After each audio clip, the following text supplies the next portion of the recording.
그 기자회견을 계기로 후속 보도들도 쭉 이어졌고요, 사실. 네. 전국에서 우리도 피해자입니다. 우리도 이런 일이 있었습니다. 뭐 이런 그런 것들이 쇄도했죠.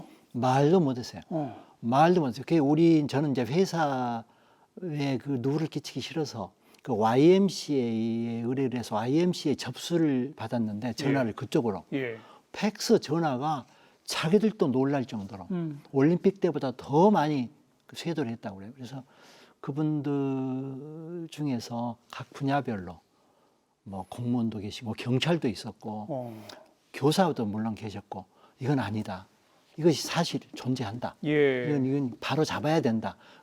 그런 분들 모아서 우리 같이 일을 해보자. 피해를 당한 학생의 부모들도 모인 거죠. 어머니들, 아버지들이 많이 왔어요. 모인 거죠. 내 딸이 그랬다, 내 아들이 그랬다. 그래서 그분들이 너무 많이 모여서 우리가 같이 일하겠다. 자원봉사자로 나오고, 그렇죠. 뭐 없는 쌈짓돈도 얼마씩 내면서 우리가 일을 같이 하자. 그래서 예. 마포에 자그마한 오피스텔을 얻어가지고 예. 일을 하기 시작했습니다. 그러면서 이제 이게 학교 폭력 예방 재단으로 가자 이렇게 이제 기획을 하신 거 아니에요? 그렇죠. 근데 이제 처음에 얘기했듯이 허가가 안 나더라. 네. 참 어이가 없습니다. 학교 폭력 이름을 바꾸면 해주겠다. 네. 그리고 이 배경이 뭐냐? 뭐 네 재산을 뭐 이렇게 재단법에 만들어서 빼려고 그런 게 아니야. 나 돈이 없는 사람이다. 샐러리맨이다. 백이 어디 청와대가 있냐? 그게 아니다. 내가 아들을 잃었다. 그 아들의 죽은 한을 풀기 위해서 한다. 그러니까 잠깐 기다리라고 그러더니 한참 그러면은 학교 폭력이라는 단어를 청소년 폭력으로 바꾸면 허가를 해주겠다. 그래서 내 손으로 그 사인을 하고 바꿨죠. 그렇게 극구 부인한 이유가 뭐라고 생각하세요? 지금으로서 정말 납득이 안 되는데요. 신성한 학교가 아휴. 폭력이라는 그러한 나쁜 어감으로 물들어지는 것을 자기들도 부끄러워했던 거죠. 아니 자기들이 뻔히 알잖아요. 학교에서 얼마나 많은 폭력들이 있는지. 그걸 학원 폭력 내지는 청소년 폭력, 학교 주변 폭력 이런 용어를 썼죠. 학교 폭력이라는 얘기를 딱 핵심을 찍은 용어는 없었어요. 학원이라고 써도 학원 되고 학교 그래 주변까지. 학원연합회가 또 성명서 냈어요. 우리 학원은 영수국을 배우러 오는 애들이고 그렇지 않다. 하여튼 그 문제가 첨예하게 하여튼 대립됐었지만은 교육부 당국에서는 학교 폭력의 말을 10년 동안 인정하지 않았어요. 10년이나? 네. 이야. 10년 후에 그 음. 용어를 인정한 장학관이 계시죠. 유일해요? 네. 그때부터 그것도 계기가 있죠. 바로 그게 된 게 아니라 계속 힘들게 일을 해 나가는데 우리는 상담을 중심으로 해서 그런 전화로 오는 그 부모들 눈물 나는 사연을 들어주고 내 아들도 죽었다, 내 아들도 가출했다. 예, 예. 이런 얘기, 그런 걸 주로 하면서 우리는 자그마한 신문을 내면서 그런 활동을 하고 있었는데 결과적으로 학교 폭력을 해결하기 위해서는 특별한 법이 필요하다. 이것이 당시에 법이 필요하고 정부가 나서야 되고 공권력이 개입해야 될 필요가 있고 그렇죠. 이게 당시 신문 사설이라든가 전문가들 여기 전부 의견이 그랬어요. 예, 예. 그러면 누가 할 것이냐? 맞다. 이걸 해야 된다. 그래서 저희들이 서명을 받기 위해서 시민들 서명을. 예. 그래서 서울역 시청 앞에 대학로에서 한 10개월 이상 비가 오나 눈이 오나 40만 명 서명을 받아 국회 청원을 해서 법을 만들고 그게 하니까. 2004년 5년 2004년이에요. 그때죠. 그러니까 2003년도부터 서명을 받아가지고 했는데 그때 또 학교 폭력이라는 단어가 명확히 안 됐었어요. 그 법에. 그런데 그 법을 주관할 부처가 어디 해야 되느냐? 예. 그래서 청소년보호위원회라고 있었어요. 지금은 여가부로 들어가서 많이 약해졌지만은 예. 학교 폭력 때문에 만들어진 부서예요. 문체부 산하에 있었어요. 그 청소년보호위원회가 우리가 주관하겠다. 그 국장은 강력히 주장을 했고 그 당시에 문체부 산하 청소년보호위원회가 DJ 정부 들었으면서 그 문체부는 약하다.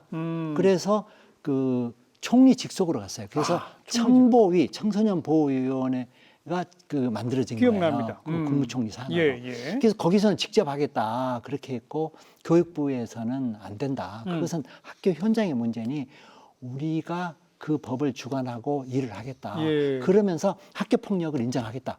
법률을 학교 폭력에 관한 법률로 학교 폭력 예방 및 대책에 관한 법률이에요. 정확히 법률 명칭은 줄여서 우리는 학폭법 내지는 예. 학교 폭력 예방법이라고 그러는데 그 법이 2005년에 만들어졌는데 2004년 2004년에 2년 4년에 제정이 됐죠. 국회에서. 그때서야 교육부가 그때서 인정을 한 거예요. 아, 그러면서 저희들도 맞다.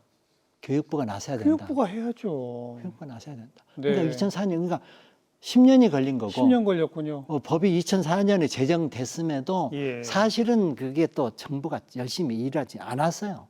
내가 이 자리에서 정확히 얘기하지만 만들어만 놓고 만들어졌지만은 법이 제대로 그 유효한 효력을 내면서 시스템이 갖춰지기에는 우리 정부가 미약했어요. 우리 사회의 능력이 그랬어요. 사실 지금도 그런 부분이 없지 않아 많지만은 그래서 몇 년 동안 계속 그런 문제가 생겼고 아이들이 계속 죽고 예. 기억나십니까? 2011년에 대구 권성민 군이 그 연필로 뷰서를 쓰고 자살을 했잖아요. 예, 예. 어머니 아버지가 예. 교사신데 예. 어머니 아버지 죄송합니다. 먼저 죽습니다. 내가 이렇게 해서 견딜 수가 없습니다. 그리고 그 중학교 학생이 자살했죠. 예. 그건 난리가 났죠. 그러면서부터 제대로 나라가 그 2011년 말 2012년서부터 제대로 체계를 갖춰서 그렇죠. 일하기 그렇죠. 시작한 거예요. 학교 폭력에 개입하는 시스템도 만들어지고 만들어지고, 예. 어떻게 조정하고 화해시킬 건지도 연구하게 되고 예, 예. 생활기록부 기록도 그 이유 아닙니까? 그냥 그것도 이제 최근에 그렇죠. 학폭법이 음. 보완이 되고 하면서 보다 강력하니 이것을 규제할 수 있는 방법이 학부모들이 가장 두려워하는 예. 그 생활기록부에 기재하는 것이다. 그래서 그 안전장치로 만들어진 거예요. 그렇게 된 거죠. 하나하나 보완해가면서. 보완해 간 거예요. 그러니까 네. 헌법이 뭐 20여 가까이 개정이 돼 가면서 예. 완성도가 높아져 가고 있는 거죠. 지금은 푸른나무재단이 규모가 굉장히 커졌죠. 지금은 이제 본부에 60명이라고요. 본부에만. 그리고 우리가 전국 지부가 11개 있고 서울에 운영하는 크고 작은 그 청소년 센터 내지는 시설이 15개가 있습니다. 이게 전부 350명이 이 일에 매달려서 상근 직원만 350명. 네. 와. 그 외에 그 전문 강사가 500명이 있습니다. 학교 그러니까 폭력 우리 예방 강사. 네, 예방 강사가. 그러니까 법률에 의해서 1년에 2번씩 학교 폭력 그 법에 의해서 강의를 하게 돼 있어요. 예방 학교마다. 교육을 받아야죠. 그렇죠. 거기에 나가는 강사들이라든가 저희들이 특히 그 군 인성 교육을 하고 있어요. 해마다 10만 명씩 군인을 군을 교육해요. 청소년기에 있잖아요. 군인도 청소년기예요. 24년간. 예. 그래서 그분들한테 제대로 된 국가관 그리고 동료이란 무엇인가 이런 것을 가르쳐 주기 위해서 군 인성 교육을 하는데 거기 또 강사들 모두 합치면 500명이 저희들과 같이 일을 하고 있습니다. 그리고 피해 상담 같은 거 오고 피해자들 좀 전문적 상담도 해야 되잖아요. 네, 상담 요원들도 또 있습니까? 저희 학교 폭력 상담에 대해서는 저희가 우리나라에 처음으로 그 이론과 실무와 이런 체계를 잡아갔어요. 지금 저희가 40명의 상담원 일하지만은 자원봉사자들이 또 많아요. 그렇죠. 그분들이 정말 한 25년간 일하시는 분도 있어요. 그렇게 나이가 80, 연세가 80이 넘으신데도 자기가 보람 있다, 가치 있는 일이다. 일하시는.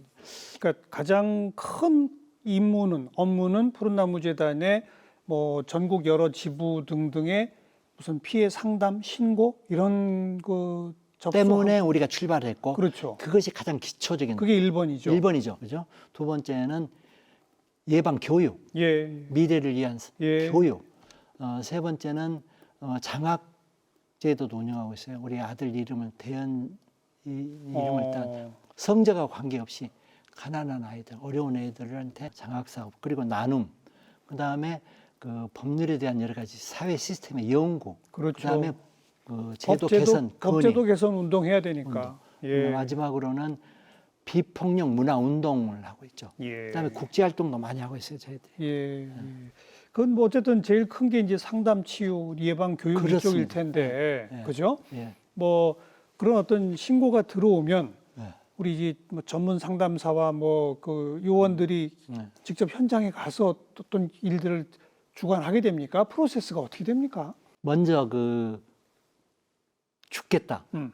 난 죽으러 간다. 음. 이런 전화도 있고 살려주세요. 도와주세요. 음. 너무 힘들어요. 이런 전화가 올 때는 그 출동을 합니다. 그렇겠죠. 출동을 하는데 응급 출동이죠, 그야. 긴급 출동이 한 1년에 600건 그렇게 많아요? 많아요. 그러니까 그 분쟁이 있는 곳에 저희들이 바로 달려갑니다. 우리 상담원들이. 그래서 정말 상담원들이 고생이 많아요. 예. 현장 가서 600건. 그 상담 전화가 오는 게 한 달이면 한 300건. 그러니까 연 3,600건. 그럼 하루에 10건. 그렇죠. 그렇죠. 근데 뭐 일요일이나 토요일 빼면은 예. 굉장히 많이 오는 거죠. 그러네요. 뭐 20건씩. 신학기 때는 4, 50건씩 와서 전화가 불이 납니다.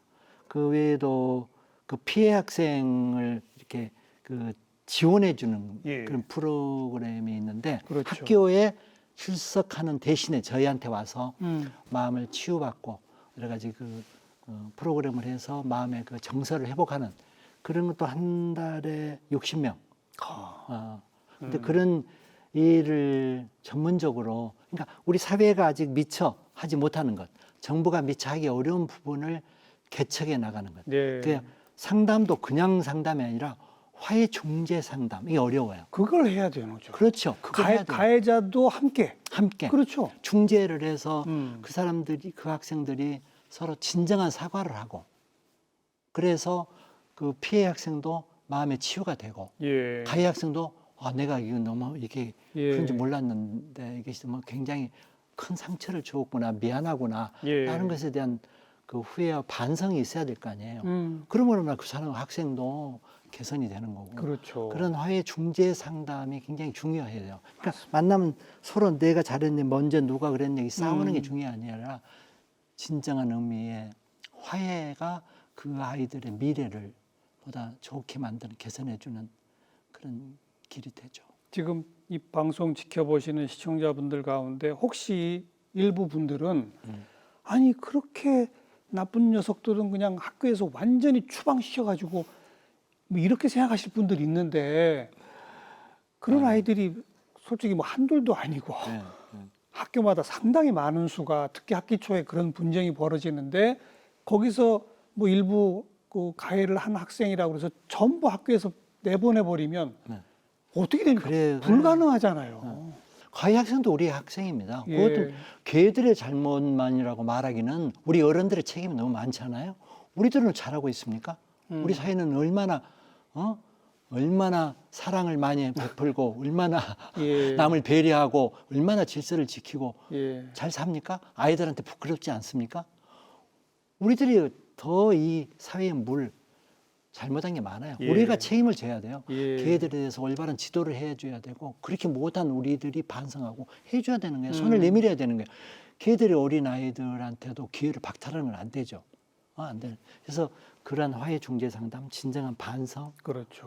그리고 다시 친구 관계를 맺어주는 것은 굉장히 중요하고, 그 전문가들이 좀 개입하면 그래도 잘 되죠. 많아요. 그런 풀어지죠? 사례가 굉장히 많아요. 그죠? 저희들이 그렇게 개선해주는 회복 프로그램이 있어요. 그래서 1학년 때 당한 애들이 그 끝까지 마음에 그 말을 못하고 끙끙 앓다가 3학년 때 어머니한테 얘기해요. 어머니가 그런 일이 있었구나. 그래서 우리한테 상담을 해가지고 그 가해 학생을 와서 같이 프로그램을 하면서 예. 그때 그런 일이 있어서 내가 아직도 가슴에 멍이 예. 있어서 힘들다. 그랬었구나. 사과를 해서 얘가 피해 학생이 그때 비로소 이렇게 풀리는 거예요, 체증이.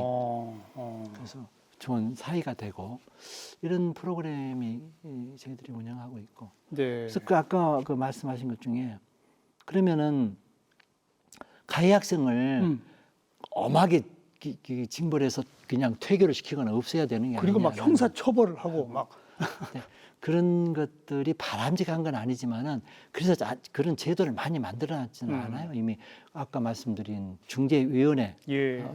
그 학교 폭력 대책위원회가 예. 있고 또 생활기록부에 기록을 해서 예. 그 자체가 엄한 징계거든요. 되도록 하고. 진로를 막을 수도 있으니까. 큰 영향을 주죠. 그럼요. 대학 입시 같은 그런 데도. 장치가 있기 때문에 음. 이제는 많이 그 안전 장치는 돼 있다고 봐요. 근데 좀 조금 다른 얘기지만은 전번에 그 스포츠 그런 선수들 예. 있었잖아요. 과거에 학폭 뭐 고발도 있었고 막 네. 그랬죠. 그 미투 사건이 나서 많은 예. 신고가 들어오고 뭐 너도 나도 그런 예. 게 있는데 그 문제 때문에 어떻게 그 유망한 우리나라의 국가대표 선수를 그렇게 해서 그렇게 전도를 막아버릴 수 있으면 되느냐. 너무 뭐 가혹한 거 아니냐. 일각에 그런 여론도 있었고. 많이 왔어요. 어. 그런데 이제 거기에 대해서 아니다. 그렇게 정확히 해야지만은 그런 것이 반성이 되고 근절이 되는 것이 봐라. 우리가 벌써 20년, 26년 동안 그 문제를 가지고 왜 사회가 계속 얘기를 해왔지만 안 되는 거 아니냐. 예, 예. 그래서 만약에 떠난 그 선수들이 진정한 사과를 했다고 그러면은 되는데 진정한 사과도 없었고. 그래서 바로 그게 여론상 맞아요. 자신의 가해 사실을 정확히 인정하고 진정한 사과를 하면 여론이 그래도 포용하거든요. 그렇기 때문에 그런 동정론도 있지만은 엄히해야 된다. 예, 예. 그래서 더 많은 피해 학생이 다시는 어린 시절에 맞습니다. 없도록 하는 것이 하나는 아프지만은 전체를 구하는 길이다. 그런 여론이 더 많아요. 예, 예. 그러니까 이상적으로는 우리 사회가 사회적 감시가 또 있어야 됩니다. 그렇지 않습니까? 네. 그러니까 학교 당국, 뭐 또 필요하면 뭐 공권력, 또 비록 이와 같은 그 재단과 같은 민간 전문가들 이런 분들이 케이스 바이 케이스로 딱 개입을 해서 화해 조정을 잘 해가지고 둘이 다시 친구가 되면 제일 좋은 거고. 맞습니다. 그게 잘 안 되면 필요하면 엄한 징계도 하고 기록에도 남기고 네. 이게 좀 분명해져야죠. 맞습니다. 예. 사회가 엄할 건 엄해야 돼. 그렇죠. 그런데 뭐 위야무야 다 미성년이라는 이유로만으로 다 모든 큰 잘못이 용서되는 것도 안 되죠. 오히려 비교육적일 수 안 있어요. 되죠. 요즘에는 아이들이 다 인터넷으로 예. 심지어 경제 활동도 할 수 있잖아요. 자기가 책임을 져야죠. 남한테 큰 재물의 손해를 줬거나 자기 인권을 그렇습니다. 침해한 것에 대해서는 엄히 다스리는 것이 보다 필요하죠. 바른 사회로 가는 길이라고 생각해요. 게다가 왜 요즘 점점 그런 그 청소년 범죄, 학교 폭력 연령도 낮아지잖아요. 맞아요. 그러니까 그 청소년 보호 연령 기준 이것도 좀 바꾸자. 뭐 이런 얘기도 좀 많이 나오고 있지 않습니까? 선거 연령도 지금 19세에서 18세로 낮췄지 않습니까? 예, 예. 그만큼 아이들한테 책임을 묻는 네. 그런 사회가 돼야 된다. 그리고 잘한 것은 칭찬하고 뭐 그렇죠. 이렇게 해야 돼. 자기들이 잘못에 대해서는 응당 징계를 받는 것이 바른 사람이 되는 길이다. 알겠습니다. 그렇게 26년째 이 일을 앞장서 오고 계신데 지금 아까 뭐 창근 직원만 350명 그러면 비용도 어마어마하게 들잖아요. 주로 어떻게 뭐 후원으로 하십니까? 어떻게 하십니까? 사실 이 일을 한다는 자체가 너무 그 아들에 대한 그 죄책감이 항상 그 지워지지 않고 그런 상담을 해야 되고 그런 것 때문에 힘들고 심정적으로는. 예. 두 번째로는 남이 하지 않은 길을 가야 되기 때문에 모든 시스템이 없는 걸 만들어가면서 하다 그 보니까 새로 만드는 거니까. 너무 팍팍하고 힘든 점이 있고 그보다도 더 근원적인 것은 비용이 많이 들잖아요. 그러니까요. 우리가 본부에 60명이 일하는데 연간 80억이 들어요. 이러는데 그런데 그 비용을 조달할 방법이 막연해요. 그렇다고 정부로부터 돈을 받는다고 생각하는데 그렇지 않아요. 정부가 우리를 줄 방법도 없고 어쩌다 있는 프로젝트를 공모를 했을 때 조달청에 있는 걸 응모를 해서 하지만 특정 사업에 대한 지원은 사업에 있겠죠. 근데 그 사업의 인건비는 거의 계산이 되지 안 않아요. 되죠. 그래서 거기에 대한 큰 기대도 하지 않고 그 자금을 어떻게 조달할까 하는 건 게 저는 세 가지로 봐요. 하나는 기업이라든가 그렇죠. 정부가 그런 필요한 일을 사회공헌 활동을 필요한 부분을 공모를 해요. 예. 그런 부분을 우리가 들어가서 따내는 게 공모 사업 수주. 공모사업. 그게 한 30% 되고 하나는 우리가 벌어요. 강의도 하고 교육도 하고 예. 제 책도 팔고 여러 가지 우리가 만든 교재가 대학 교재를 포함해서 전부 전문 도서가 130여 권이에요. 그렇게나 됩니까? 네, 일하다 보니까 그렇게 많아요. 뭐 전문 보고서. 알겠습니다. 그리고 나머지 3분의 1은 후원을 받아서 시민단체가 시민을 위해서 서빙하니까 그렇죠. 시민들이 도와줘야 되는데 예. 저희 후원자들이 너무 없어요. 한 1,500명 간신히. 아, 그래요. 우리 청소년을 대상으로 하다 보니까 아이들도 돈이 없는 거고 그렇죠. 너무 힘이 그다음 들어서 또 몇 년 후원하다가도 아이들이 크면 또 빠지고 그렇죠. 대학생 되면 빠지고 그러니까 또 뭐 힘들고 경제가 힘들잖아요, 코로나로. 그래서 알겠습니다. 후원도 많이 줄고. 악정고투 하시네요. 이 푸른나무 재단에 정말 우리 아이가 지금 문제가 있습니다 해서 신고할 때 쓸 전화번호와 네. 후원 내고 싶습니다 할 때 전화번호가 같아요? 네. 몇 번입니까? 외기도 쉬워요. 보통 앞에 1588, 뭐 1577 많이 붙잖아요. 저희는 1588에 9원의 8이에요. 9원의 8. 9128. 928. 예. 구원해주는 8. 저희가 전화가 9원의 8이니까 자녀들을 키우시다 보면은 별의 별일이 생겨요. 예. 또 부모들이 모르는 일이 많아요, 사실. 예. 저희들은 친솔하게 의논하시면은 우리 전문가들이 정말 자기 자녀처럼 도와줘. 우리 아시아에서는 정말 노벨 평화상이라고 말할 막사이사이상을 19년에 받으셨죠. 네. 글쎄요, 뭐 정말 애써 주신 바에 의하면 뭐 큰 건 아니겠습니다만 그래도 좀 받으시니까 어떠셨어요? 정말 놀랐어요. 정말 놀랐고, 야, 어떻게 하나님이 알아주시는 건가, 하늘이 어떻게 응답해 주시는가라는 어떤 보상받는 그런 예. 기분이 들었고요. 또 하늘에 있는 대은이가 좀 이렇게 웃어주는 것 같기도 하고, 그게 전부는 아니지만 그것으로 말미암아 우리를 돕는 많은 사람들이 이 단체가 값어치 있는 일을 하고 있구나. 그렇죠. 이 단체는 소중하구나. 국제적으로 공인되는 거고. 그걸 굉장히. 그렇죠. 그리고 청소년 문제가 갖고 있는 고민이에요. 예. 다 마약 문제, 폭력 문제, 성폭력 문제. 근데 그런 문제를 정부가 외면할 때 정부를 설득해 가면서 이 일을 제도화했고 법도 이제 만들고. 공론화했고 그렇죠. 이제는 시스템을 갖춰갔다는 데에서 국제사회가 인정해 줬다는 것. 예. 얼마나 감사한지. 정말 그 상을 받고 우리 직원들하고 많이 정말 막걸리도 먹고 좋아했고 우리 한국에서 저를 아는 분이 45명이 자비로 왔어요. 그래서 마닐라 와가지고 너무 축하를 해주고 마닐라까지 직접. 기록입니다. 알겠습니다. 너무 고맙고 뿌듯하고. 자, 그렇게 정말 26년 동안 애써주고 계십니다만 조금씩 유형이 변할 뿐 학교 폭력이란 건 근절되지 않고 계속 이어지고 있습니다. 맞습니다. 앞으로도 아마 계속 변화하면서 있을 것 같아요. 그렇죠? 그렇습니다. 어떻게든 이걸 좀 줄여야 되지 않겠습니까? 네. 제일 중요한 게 뭔지 마지막으로 좀 몇 말씀 주시면. 이 문제를 반드시 우리 어른들이 해결해야 돼요. 예. 그래서 가장 중요한 것은 이 문제를 담당하는 부서나 관계되는 정부 부처가 다 많거든요. 다만 이 문제의 중요성을 가지고 우리 자녀들의 문제, 아이들의 폭력 문제는 평생을 좌우하는 것이다. 그리고 당한 사람은 그 아픔을 평생 간다. 학교 다닐 때 없애야 된다는 것을 알고 진정성 있게 해줘야 된다는 거예요. 진정성. 그다음에 두 번째는 지속적으로 하지 않고 판나하다 또 담당자 바뀌고 책임자 바뀌고 판나 이렇게 쳇바퀴 돌듯 하다 보니까 전문성이 지속적으로 가지 못한다. 그렇죠. 그게 아쉽다. 그러니까 난 부탁드리는 게 제발 이 문제 하나만 의지를 가지고 정말 집념을 가지고 고치면 줄일 수 있다. 네.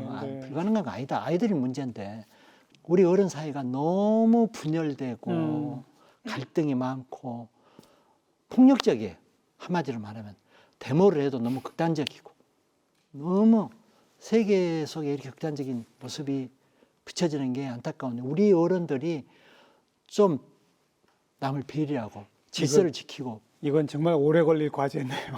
우리 사회 그런 전체가 모습을 보여줘야죠. 보였을 때 사회가 비폭력 문화 쪽으로 간다는 거예요. 그렇죠. 근데 너무 폭력이 익숙해져 있다. 물론 남북 대치된 그런 뭐 극단적인 상황도 있지만 그걸 떠나서 우리 어른들이 부끄러운 면이 많다.